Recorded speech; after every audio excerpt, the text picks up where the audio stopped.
चढ़ती कला time TV देखने वाले सारे दर्शकों ने राम राम। मैं हूं थारे गलस्ती सीकरी। प्रोग्राम पंजाब हरियाणा गेल गेल में बात करते हैं शिक्षा की। शिक्षा महाकुंभ लगा हुआ है नाईपर मोहाली में, और यहाँ पे शिक्षक हैं, पूरे भारत के शिक्षक हैं। और शिक्षा जो है वो दिया है, वो प्रकाश है जिससे जो है पूरी ज़िंदगी जगमग हो जाती है। लेकिन टाइम के साथ साथ उसमें बदलाव की ज़रूरत होती है। वो बदलाव कौन से हैं, क्यों जरूरी है बदलाव, और किस तरह के बदलाव की जरूरत है? सर नमस्कार। नमस्कार। स्वागत है सर आपका। सर सीधा सवाल, किस तरह के बदलाव की ज़रूरत है आज की शिक्षा नीति में? बदलाव की ज़रूरत है। शिक्षा नीति में बदलाव आ चुका है, अब उसको व्यवहारिक क्लासरूम के अंदर ले जाने की आवश्यकता है। बदलाव हर समय और हर परिस्थिति को ध्यान में रखकर जैसी उस देश की आवश्यकता बनती है उस दृष्टिकोण से उसमें बदलाव की ज़रूरत रहती है। वर्तमान में बदलाव की आवश्यकता है कि भारत का जो एक विचार है, जो विश्व कल्याण का विचार है, जो विश्व के अंदर एक शांति स्थापना का संदेश देता है, वो शिक्षा के माध्यम से प्रकट हो। और सारी दुनिया जो आज तनाव में है, जो आज प्रतियोगिता में है, उस भीड़ से हटकर वह दुनिया एक शांतिपूर्वक जीवन जीने वाली कला सीख सके। वो शिक्षा के माध्यम से एक बदलाव आपको दिखाई देगा। और ये जो राष्ट्रीय शिक्षा नीति 2020 बनी, इसके ऊपर इस पर बहुत लंबी चौड़ी व्याख्या इस विषय पर कर रखी है। सर दबाव दोनों पर है, टीचर पर भी है और दबाव बच्चों पर भी है, कैसे दूर होगा? हाँ, इस राष्ट्रीय शिक्षा नीति में 3-4 शब्द ऐसे हैं जो इसको संपूर्ण करते हैं। एक शब्द है लाइफ लॉन्ग लर्निंग, कि व्यक्ति केवल पुस्तक पढ़कर कुछ जानेगा वो व्यवहारिक नहीं है। सारी जीवन सीखने वाला कैसे बने, मार्केट में जाए, घर में रहे, कहाँ जाए तो वो सीखने वाला बने। दूसरा जॉयफुल लर्निंग, कि वो हंसते हंसते खेलते खेलते सीखे। तीसरा बोला उसने एक्सपीरियंशियल लर्निंग, व्यक्ति जो सीखना चाहता है वो करके देखे। जब ये तीनों चीज़ें इकट्ठी होंगी तो ना दबाव होगा ना परेशानी होगी। सर राष्ट्र की शिक्षा नीति सारे ही राष्ट्र में लागू हो, एनसीईआरटी की पाठ्य पुस्तकें हैं लेकिन हो नहीं पाती, किस तरह से देखते हो? जैसे एक तरफ प्राइवेट स्कूलों के सिलेबस हैं और दूसरी तरफ एससीईआरटी और एनसीईआरटी की बुक्स हैं, तो आप कहाँ देखते हो इस चीज़ को? जहाँ तक पूरे देश का प्रश्न है तो एनसीईआरटी पूरे देश का पाठ्य पुस्तकों और मॉड्यूल्स का प्रतिनिधित्व करती है। राष्ट्रीय शिक्षा नीति के अंदर जो पूरे देश की कल्पना किया है, भारत में एक तो भाषाओं का एक अलग अलग रोल है पूरे देश में, तो भाषा की बड़ी स्पष्ट नीति है 3 लैंग्वेज फार्मूला। और जो भारत के संविधान की 8th शेड्यूल के अंदर भाषाएं हैं वो सारी हमारी राष्ट्रीय भाषाएं हैं। तो इसलिए वो एक जो झगड़ा रहता था वो झगड़ा इस राष्ट्रीय शिक्षा नीति के माध्यम से खत्म है। दूसरा ये जो पुस्तकों का बोझ है, तो शिक्षा नीति में 30% सिलेबस को कम किया गया है और एनसीईआरटी ने उन पाठ्य पुस्तकों का निर्माण कर दिया। 11वीं 12वीं का काम चल रहा है, उसमें से 30% जो हिस्सा है वो प्रत्येक प्रांत अपनी ज़रूरतों के मुताबिक अपने सिस्टम उसमें इंक्लूड कर सकता है। तो इसलिए वो सारे देश के लिए समान डॉक्यूमेंट बन जाएगा और सभी को स्वीकार्य होगा, ऐसा इस दृष्टिकोण से आप कह सकते हो। सर जैसी संगत वैसी शोभा। एक स्टूडेंट जो है अपने टीचर के पास लगभग स्कूल टाइम में 5 से 6 घंटे तक रहता है, उसके बाद के 17 से 18 घंटे वो अपने परिवार के साथ होता है, समाज में होता है। तो उम्मीद की जाती है कि टीचर सिखाए, टाइम बड़ा कम होता है, तो किस तरह से इसका तालमेल बिठाया जा सकता है? तो क्या लगता है आज आपको गुरुकुल जो शिक्षा नीति है उसकी ज़रूरत है या कहाँ देखते हो? आपने ये बहुत ही अच्छा एक प्रश्न किया है। भारत की शिक्षा केवल 6 घंटे की शिक्षा नहीं थी, जीवन की शिक्षा के लिए घर और विद्यालय एक ही माना जाता था। इस राष्ट्रीय शिक्षा नीति ने उसकी भी कवरेज की है और उसके अंदर कहा गया है कम्युनिटी इंगेजमेंट। दूसरा, प्रत्येक शिक्षक बच्चे के परिवार से संपर्क करे, प्रत्येक अभिभावक को विद्यालय का कोई ना कोई काम दे और उसका समाजीकरण करते हुए ये जो आप सीखने की कला बता रहे हैं तो वो लगभग एक जैसा घर का और विद्यालय का वातावरण बन जाए, ऐसा इस राष्ट्रीय शिक्षा के नीति के अंदर तय है। और उस वातावरण को आधार बनाकर हम कह सकते हैं कि पूरा गुरुकुल तो नहीं, लेकिन अर्ध गुरुकुल जैसा वातावरण निर्माण हो जाएगा और ये संकल्प भी भारत का पूरा होगा। धन्यवाद सर।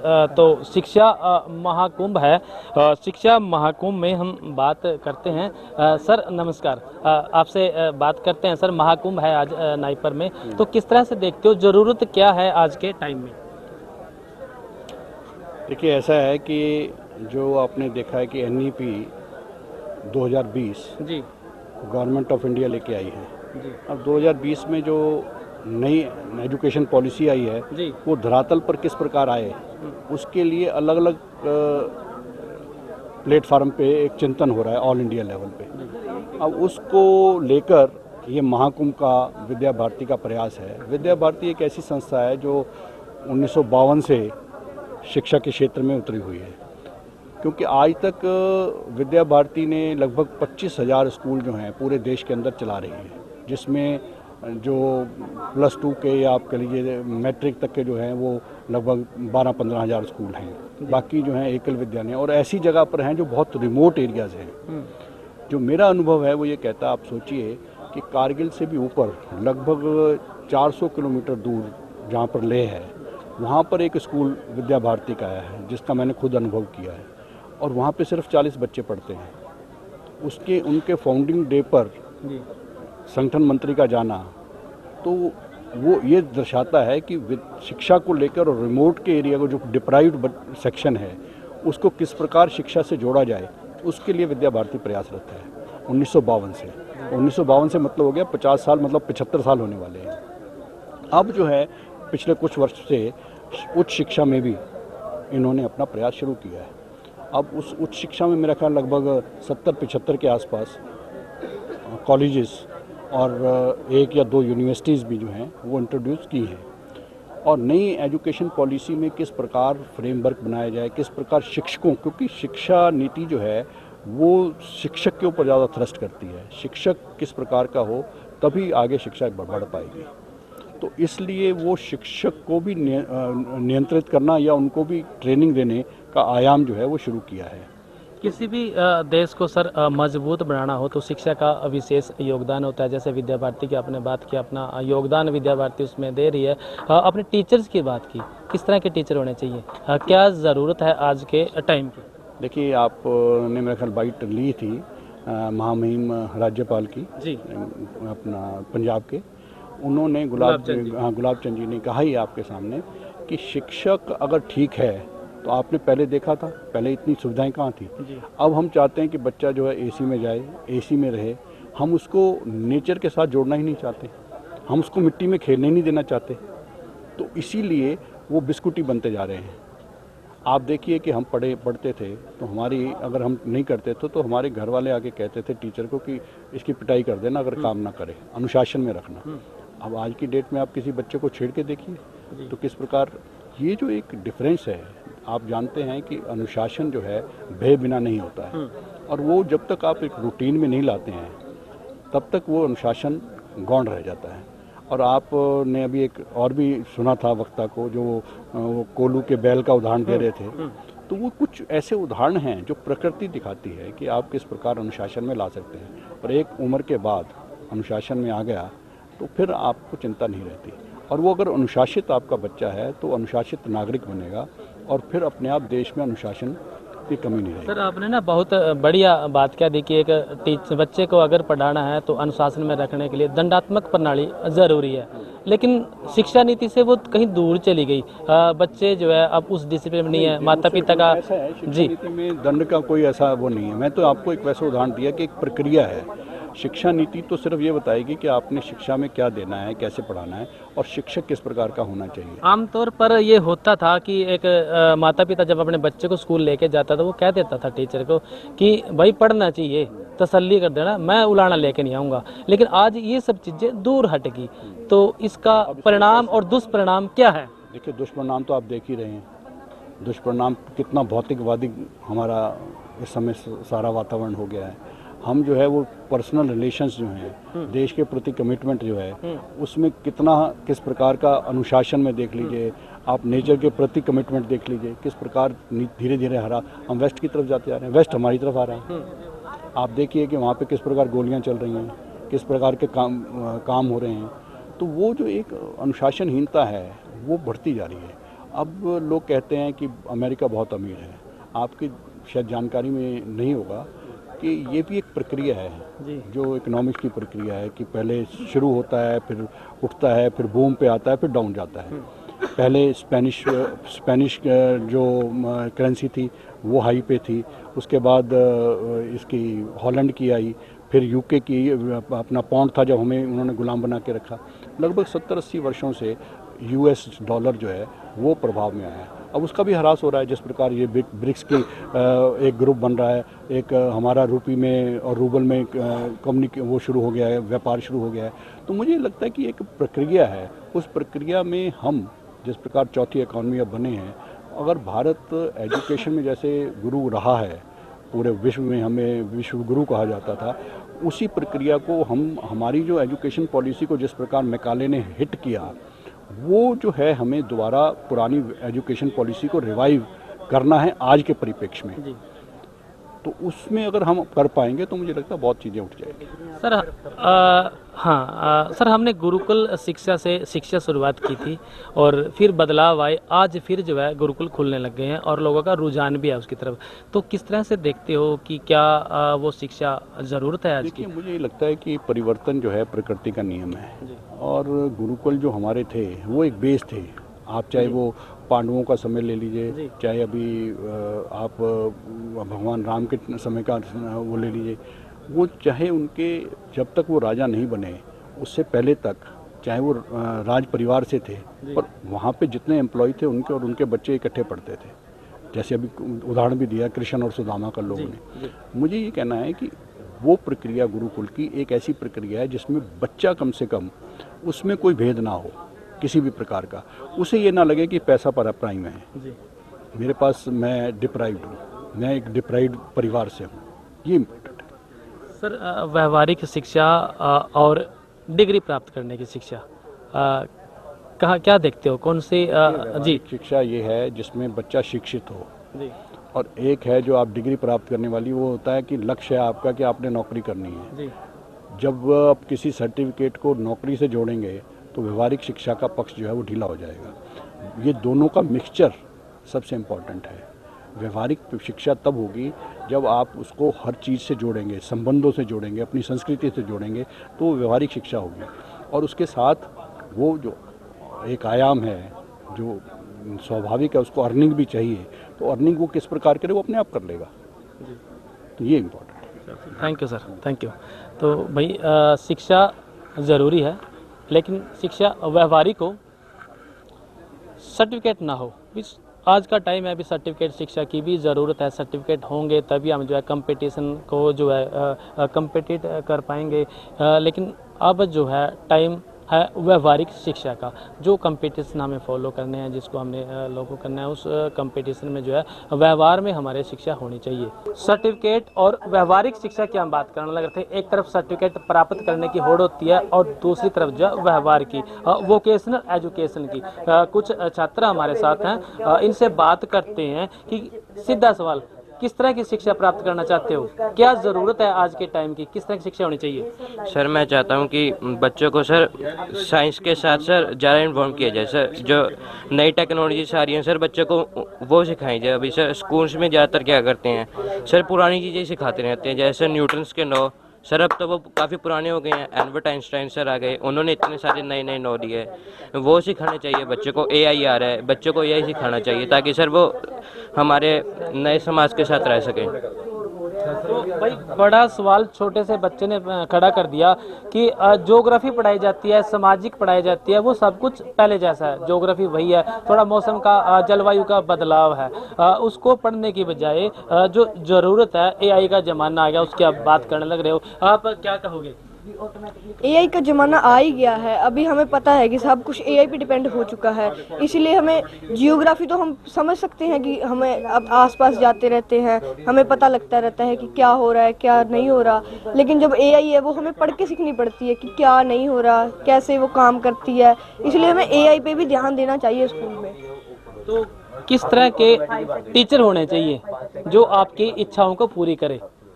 टीचर ऐसे होने चाहिए जो हमारी मतलब अगर हम कुछ कर रहे हैं हमारी नीड्स पूरी करें, अगर हम कुछ सीखना चाहते हैं हमें सिखाएं, ठीक है। शिक्षा महाकुंभ में आज आप पहुंचे हो, क्या प्रेरणा मिली, कितना जरूरी है इस तरह का आयोजन, आपको फायदा मिला कुछ, आप बताएंगे जी। सर मतलब सर मेरा साइंस में काफ़ी इंटरेस्ट है, टेक्नोलॉजी में। सर जब टेक्नोलॉजी में मेरा इंटरेस्ट था सर, इसलिए सर हमारे स्कूल ने सर हमें एटर्न ऐप का बंदोबस्त करके दिया। वहाँ पे सर हम नए नए प्रोजेक्ट बनाते हैं। सर हमें जो सामान की जो पड़ती है हमें वो सामान वो ला के देते हैं। सर उसी के साथ सर हमने ये एक बनाइड लोगों के लिए स्टिक तैयार की थी। सर उसके साथ सर हमें यहाँ पर आने का भी मौका मिला। सर काफ़ी कुछ सर मैंने नया नया सीखा है। जैसे सर हमने ये स्टिक बनाई है, ये सर ब्राइड लोगों के लिए तो है। ये किस तरह से काम करती है स्टिक, दिखा पाएंगे आप एक बार। हाँ सर, जैसे सर ये अल्ट्रासोनिक सेंसर है। सर ये एक अल्ट्रासोनिक वेव छोड़ता है सर हमारे सराउंडिंग में। सर ये 40 सेंटीमीटर के रेडियस में वेव छोड़ता है। और सर जब सर कोई भी वेव वापस नहीं आती जो उसने छोड़ी है, मतलब सर रास्ता क्लियर है। लेकिन सर अगर कोई वेव वापस आती है तो सर ये सिग्नल सीधा आर्डिनो यूएनओ के पास जाता है। सर यूएनओ से प्रोसेस करेगा और बजर को बीप देगा। सर बजर अलार्म करेगा और सर हमें पता चल जाएगा कि इसके रास्ते में कुछ आ रहा है कि सर आप। चाहे वो एक छोटा पत्थर भी क्यों ना हो। हाँ सर, अभी आप देखो सामने दीवार आगे आ गई। तो सर इससे अंधे लोगों के लिए भी सर काफ़ी मदद मिल सकती। सर अभी ये प्रोटोटाइप है। हमने सर इसके अंदर जीपीएस के भी कोड अपलोड किए हैं। इसके अंदर सर जीपीएस लग सकता है। सर जीपीएस से क्या होगा, हम उसकी रियल टाइम लोकेशन देख सकते हैं, उसे गाइड भी कर सकते हैं। सर इसके अंदर ब्लूटूथ स्पीकर लग जाएगा। फिर सर उसे हम गाइड कर सकते हैं कि हमें कहाँ पे जाना है, तो कैसे जाना है, कि लेफ्ट मुड़ो अब तो राइट मुड़ो। अभी सर वो तो देख नहीं सकता, तो सर हम फ़ोन के ऊपर बैठ कर उसे गाइड कर सकते हैं आराम से। और सर ना ही उसे फ़ोन की टेंशन है कि कोई फ़ोन चोरी करके नहीं जाए, क्योंकि सर स्टिक में से आवाज़ आएगी इससे। और सर इसका हम कनेक्ट भी ब्राइट कर सकते हैं, जिससे दूसरों को भी पता चल जाएगा कि हाँ कोई आ रहा है। तो कुछ और बच्चे हमारे साथ हैं, उनसे बात करने। सर नमस्कार, पहले आपसे बात कर लेते हैं। कर लो कैसे कर हो लो सर? बढ़िया सर आप बढ़िया। शिक्षा महाकुंभ में पहुंचे हो तो क्या देखा? बहुत अच्छी देखिए, बच्चे इतनी बढ़िया बढ़िया इनोवेशंस लेके आए हैं और अपने स्कूल को भी मशहूर कर रहे हैं। और यहाँ आके नॉलेज शेयरिंग हो रही है। इधर मेन हमारा जो पर्पस है कि नॉलेज शेयरिंग होनी चाहिए जी। एजुकेशन का मतलब ही ये है कि हम एक दूसरी नॉलेज होती है, एक तो दूसरी नॉलेज होती है, तो जब इकट्ठे आएंगे तो दोनों की आपस में नॉलेज शेयर हो जाएगी। इसी तरह से फिर विकसित होगा ना भारत। जी थैंक यू। कुछ स्टूडेंट है हमारे साथ, बात करते हैं। नमस्कार, क्या हाल है? नमस्कार। क्या नाम है आपका? हितेश। तो ये प्रोजेक्ट क्या है आपका जो आप शिक्षा महाकुंभ में लेके पहुंचे हो, इसका ले आने का पर्पज क्या है, पर्पज सॉल्व हुआ या नहीं? पर्पज ये है कि हम जो हमारे आइडियाज़ है वो दूसरों तक पहुँचे और दूसरे लोगों को, दूसरे बच्चों को भी पता चले कि हम क्या बनाना चाहते हैं। इसमें हमने ये स्मार्ट हाउस बनाया है ताकि जो कोई भी जो हमारे हाउस है वो ऑटोमेट हो सके। जैसे कि कोई भी चीज़ आएगी ऑटोमेटिकली डोर ओपन हो जाएगा, भी कोई आ रहा है घर पे ऑटोमेटिक डोर्स है। भाई मेरी बात सुन, अगर डांगर पड़ गया तो सीधे घर में नहीं जावेंगे जी ਡੰਗ ਉਹਨੂੰ ਇਹ ਹਲੇ ਸਿਰਫ ਇੱਕ ਪ੍ਰੋਟੋਟਾਈਪ ਹੈ। ਉਹਨੂੰ ਆਪਾਂ ਇਹਨੂੰ ਹਲੇ ਵੈਰੀਫਾਈ ਉਹ ਵੀ ਕਰ ਸਕਦੇ, ਮੋਡੀਫਾਈ ਕਰਾਂਗੇ ਵੀ ਜਿਵੇਂ ਇਹਨੂੰ ਫਿੰਗਰਪ੍ਰਿੰਟ ਸੈਂਸਰ ਲਗਾਤੇ ਵੀ ਜਿਹੜੇ ਘਰ 'ਚ ਰਹਿ ਰਹੇ ਨੇ ਉਹੀ ਆ, ਉਹਨੂੰ ਵੀ ਇੱਕ ਫਿੰਗਰ ਟੱਚ ਕੀਤੀ ਤੇ ਉਸ ਨਾਲ ਹੀ गेट सीखा कहाँ से है आपने? ਆਪਦੇ ਆਈਡੀਆਜ਼। अपना आपका आइडिया ये भी देखो, बड़े बड़े मॉल में या अपने घरों में देखते हैं कि जब हम सीढ़ी पे चलते हैं तो लाइट जग जाती है, अंदर जाएंगे दरवाजे खुल जाते हैं, शीशे के दरवाजे खुल जाते हैं। तो ये मॉडल है इस तरह के बच्चों ने घर के बना रखे और दावा है कि खुद का है। चल तो बहुत पहले रहे ये सब चीज़ें, लेकिन आपका इसमें नया क्या था? ਨਇਆ ਸਰ ਵੀ ਜਿਹੜੀ ਕੀ ਚੀਜ਼ਾਂ ਹੁੰਦੀਆਂ ਨੇਗੀਆਂ ਵੀ ਆਪਾਂ ਨੂੰ ਉਹ ਮਾਲਸ ਵਗੈਰਾ 'ਚ ਨੇ ਜਿਹੜੇ ਵੀ ਉਹਨਾਂ ਦਾ ਬਜਟ ਆਈ ਹੁੰਦਾ, ਉਹਨਾਂ ਨੂੰ ਇੱਕ ਸਪੈਸ਼ਲ ਵੀ ਕੰਪਨੀਜ਼ ਹੀ ਕਰਦੀਆਂ ਨੇ। ਇਹਦਾ ਵੀ ਬੇਸਿਕ ਉਹ ਇਹ ਹੈ ਵੀ ਹਰ ਇੱਕ ਜਿਵੇਂ ਆਪਣੇ ਹੁਣ ਪਲੰਬਰ ਨੇ ਉਹ ਕੋਈ ਵੀ ਪਲੰਬਰ ਕਿਤੇ ਵੀ ਫਿਟਿੰਗਸ ਕਰ ਸਕਦਾ। ਇਹਨੂੰ ਇਸ ਤਰੀਕੇ ਨਾਲ ਸਿੰਪਲ ਕਰ ਦਈਏ ਵੀ ਜਿਹੜਾ ਵੀ ਕੋਈ ਵੀ ਨੋਰਮਲ ਛੋਟੇ ਸ਼ਹਿਰਾਂ 'ਚ ਵੀ ਬੰਦੇ ਇਹ ਜਿਹੇ ਹੋਣ ਵੀ ਜਿਹੜੇ ਸਿੱਖੇ ਹੋਏ ਹੋਣ ਤੇ ਉਹਨੂੰ ਕਰ ਸਕਣ ਆਪਦੇ ਆਪ, भी ये कल्ले बड़े शहरों तक ना रहे, भी छोटे शहरों में। छोटा सा बच्चा है, सोच बहुत बड़ी है। दूसरा बच्चा है, उनसे बात करते हैं। रोहित शर्मा, क्या हाल है? ਵਧੀਆ ਸਰ ਵਧੀਆ। क्या आप मॉडल लेके आए हो? ਸਮਾਰਟ ਡਸਟਬਿਨ ਸਰ, ਜਿਵੇਂ ਕੋਈ ਵੀ ਆਪਣੇ ਹੱਥ 'ਚ ਵਾਹਵਾ ਸਮਾਨ ਹੁੰਦਾ ਹੈਗਾ ਜੀ ਕੂੜਾ, ਤਾਂ ਉਹ ਆਪਾਂ ਮੂਹਰੇ ਹੱਥ ਸੈਂਸਰ ਲੱਗਿਆ ਹੋਇਆ ਜੀ, ਆਪਾਂ ਹੱਥ ਕਰਾਂਗੇ ਤਾਂ ਆਪੇ ਓਪਨ ਹੋ ਜੂ ਤੇ 5 ਸੈਕਿੰਡ ਦਾ ਟਾਈਮ ਤੋਂ ਬਾਅਦ ਇਹ ਆਪਣੇ ਆਪ ਕਲੋਜ਼ ਹੋ ਜੂਗਾ ਜੀ। ये तो इसमें तो कूड़ा करकट डालना खराब नहीं हो जाएगा? ਨਹੀਂ ਸਰ, ਸੈਂਸਰ ਤਾਂ ਅੱਡ ਉਹ 'ਚ ਲੱਗੇ ਹੋਏ ਜੀ, ਜਗ੍ਹਾ ਤੇ ਕੂੜਾ ਕਰਕਟ ਅੱਡ ਜਗ੍ਹਾ ਥਾਂ ਤੇ ਜਾਊਗਾ ਜੀ। मेरा मतलब था भी पानी पुणी गिल्ला कचरा सूखा कचरा जाएगा, कोई नुकसान तो नहीं, करंट करंट तो नहीं लगता? ਨਹੀਂ ਲੱਗਦਾ ਸਰ, ਉਹ ਇੰਨਾ ਨੁਕਸਾਨ ਨਹੀਂ ਹੁੰਦਾ ਜੀ, ਉਹ ਅੱਡ ਬੈਟਰੀ ਅੱਡ ਲੱਗੀ ਹੁੰਦੀ ਜੀ। अच्छा, तो भाई एक कोरोना काल आया था, कोरोना काल में जब हम देखा थे भाई टुंटी पे हाथ नहीं लगाना, कोरोना चिपक जाएगा, पैर से दबा लिया करा थे, लेकिन ये उसका भी उस्ताद निकला और जो है डस्टबिन बना दिया सेंसर वाला। बहुत अच्छी आपकी जो है काम है, ये आपने बहुत बढ़िया चीज़ें बनाई। तो हम जो है शिक्षा महाकुंभ में नाइपर में है मोहाली में, और पंजाब हरियाणा प्रोग्राम में आज के लिए इतना ही। बहुत सारी चीज़ें हैं यहाँ दिखाने के लिए, लेकिन समय का ध्यान रखना होगा। तो तब तक के लिए, कल तक के लिए दीजिए इजाज़त। सत श्री अकाल, राम राम।